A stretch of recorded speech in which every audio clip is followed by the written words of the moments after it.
ఆయన కొడితేనంట బలంగా కొడతాడంట. సరిగ్గా నిలబడేది నేర్చుకొని ఆయన కట్టె లేకుండా. నీ పరిస్థితి ఎట్లుందో తెలంగాణ సమాజానికి తెలియదా? నువ్వు తూగుతున్నావా, సోగుతున్నావా, నువ్వు నిలబడగలిగే పరిస్థితిలో ఉన్నవా?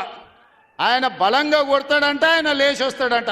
సోషల్ మీడియాలో నాకు ఆయనకు పోటీ పెడితేనంట ఆయనకు లైక్లు ఎక్కువ వచ్చినాయంట. టిక్ టాక్లో 10 ఏళ్ళు ముఖ్యమంత్రి చేసినోడు, కేంద్ర మంత్రి చేసినోడు ఇవాళ టిక్ టాక్లో కేసీఆర్కు రేవంత్ రెడ్డికి పోటీ పెడితే ఆయనకు లైక్లు ఎక్కువ వచ్చినాయంటే నాకు తక్కువ వచ్చినాయంటే ఇవాళ వాళ్ళ కార్యకర్తలతో మాట్లాడుతున్నాడు. కొడంగల్లో యాడ్ను మాట్లాడిండు నిన్న.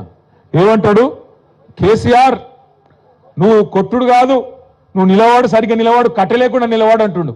ఒక 71 ఏళ్ళ పెద్ద మనిషిని పట్టుకొని సంస్కారం లేని ముఖ్యమంత్రి గారు ఏమంటున్నాడు? కట్టబట్టుకొని నిలవాడు అంటుండు. నేను చెప్తున్నా ముఖ్యమంత్రికి, రేవంత్ రెడ్డి గారు నీకు సంస్కారం లేకపోవచ్చు, కానీ ఒక్కటి గుర్తుపెట్టుకో, కేసీఆర్ ఆయన నిలబడు కాదు, 4 కోట్ల తెలంగాణ ప్రజల ఆత్మగౌరవాన్ని నిలబెట్టిన వాడు కేసీఆర్. తెలంగాణ అనే రాష్ట్రాన్ని ఏర్పాటు చేసి దేశం ముందు సమున్నతంగా నిలబెట్టిన వాడు కేసీఆర్. అందుకే మా చెల్లె రజని ఒక మాట అన్నది నిన్న, నాకు బాగా నచ్చింది. ఏమన్నది ఎరికేనా? రేవంత్, కేసీఆర్ కట్ట లేకుండా నిలబడతాడు, కానీ నువ్వు కమిషన్ లేకుండా ప్రభుత్వాన్ని నడుపురా నాయన అని చెప్పింది. కమిషన్ తీసుకోకుండా ప్రభుత్వాన్ని నడుపు దమ్ముంటే ఆయన కట్ట లేకుండా కాదు మంచిగా నిలబడతాడు. ఆయన కొడితే ఎట్లుంటుందో నువ్వు కాదు, నీ పాత గురువు గారిని అడుగు, చెప్తాడు కొడితే ఎట్లుంటుందో.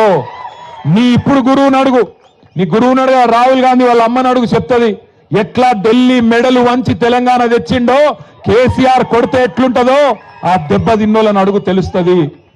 ఆయన నాకు తెలియక అడుగుతా, ఈయనకు కేసీఆర్కి ఏమైనా పోలికున్నది? అసలు కేసీఆర్ ఏమో హిస్టరీ, కేసీఆర్ అంటే హిస్టరీ, రేవంత్ రెడ్డి అంటే లాటరీ.